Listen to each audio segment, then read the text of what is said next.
हमारे देश में किसी दूसरे के इमोशंस का कैसे फायदा उठाया जाता है, इसका जीता जागता उदाहरण मैं आप सभी को बताने वाला हूं। कॉकरोच जनता पार्टी। कॉकरोच जनता पार्टी की असलियत, सच्चाई और उद्देश्य क्या, आप सभी को पता चलेगा तो आप हैरान हो जाओगे। उसके बाद आप लोगों को डिसाइड करना कि इस पार्टी को सपोर्ट करना या नहीं। सबसे पहले बात करते हैं कि इस पार्टी का जो फाउंडर है वो कौन है। वह महाराष्ट्र का अभिजीत दीपके। अभिजीत दीपके पहले आम आदमी पार्टी का कार्यकर्ता था, अभी भी है, और पिछले 2 साल से अमेरिका में रह रहा। जैसे ही नीट का पेपर लीक होता तो 13 तारीख को केजरीवाल जेनजी से सीधा सीधा पूछना है कि ऐसे ही चलेगा या कुछ करना है। प्रेस कॉन्फ्रेंस में जेनजी को कहते हैं कि भाई नेपाल और बांग्लादेश के जेनजी तो जाग गए, भारत के जेनजी तुम कब जागोगे। तो ऐसे लोगों को कोई फर्क नहीं पड़ा, लेकिन 15 तारीख को कॉकरोच जनता पार्टी का एक पेज इंस्टाग्राम पे बनाया जाता। उसके बाद एक के बाद एक जेनजी इस पेज को फॉलो कर देते बिना सोचे बिना समझे, और लोगों को लगा कि सच में ये युवाओं की आवाज बनकर उभरेगा। लेकिन धीरे धीरे जैसे वीडियोज और इसमें पोस्ट अपलोड होने लगी, स्टोरीज अपलोड होने लगी, तो इनकी असलियत सामने आने लगी। कॉकरोच जनता पार्टी के 3 बड़े समर्थक है। पहला अभिजीत दीपके, दूसरा अर्पित शर्मा, तीसरा ध्रुव राठी। और अर्पित शर्मा की पूरी फैमिली आम आदमी पार्टी के कार्यकर्ता, आप सभी को पता। अभिजीत दीपके खुद भी आम आदमी पार्टी का कार्यकर्ता, और ध्रुव राठी के बारे में तो आप सभी को पता है। इनका जो उद्देश्य था स्टार्टिंग में वो काफी अलग था। 50% महिलाओं के लिए सीट रिजर्व करवानी है, स्वच्छता पे ध्यान देना, बेरोजगारी को हटाना। लेकिन अभी अभी एक वीडियो आता है इसका अभिजीत दीपके का कि हमारा नेक्स्ट टारगेट है।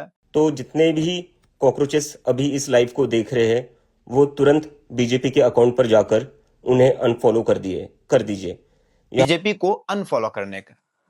अब यहाँ पे एक चीज आप सभी को पता चल गई कि अगर सारी पार्टियां हरामी है तो फिर केवल बीजेपी को क्यों अनफॉलो करना। ये भी तो कह सकता था कि भाई बीजेपी, कांग्रेस, आम आदमी पार्टी सभी को अनफॉलो कर दो और कॉकरोच पार्टी से जुड़ जाओ, तो शायद काफी हद तक ये सही भी होता। लेकिन नहीं, केवल बीजेपी को टारगेट करना था इन लोगों को, और इसीलिए ये कॉकरोच जनता पार्टी का पेज बनाया। नहीं तो ये आम आदमी पार्टी में होकर भी ये चीज कर सकते थे, कांग्रेस ज्वाइन करके भी ये चीज कर सकते थे। लेकिन नहीं, इनको पता अगर हम कांग्रेस और आम आदमी पार्टी में जुड़ गए तो जो हमारे देश के युवा वो हमारा सपोर्ट नहीं करेंगे। तो इस तरह से इस बंदे ने युवाओं को और जेनजी को बेवकूफ बनाया। और बात करें फॉलोअर्स की, तो भाई इस बंदे के जो फॉलोअर्स है वो सारे के सारे जेनजी है। और जेनजी पता कौन है? 40%, 40% जो जेनजी है वो पाकिस्तानी है, 14% बांग्लादेशी है, टर्की के है, यूनाइटेड स्टेट के है, बहुत सारे, इंडिया के कुल 9% है, वो भी बेचारे जिनको अभी असलियत नहीं पता।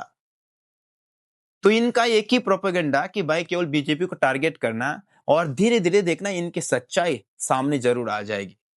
तो आप भी अगर किसी पार्टी को फॉलो करना चाहते हैं तो पहले उसके बारे में जान लो यार, सच्चाई जान लिया करो।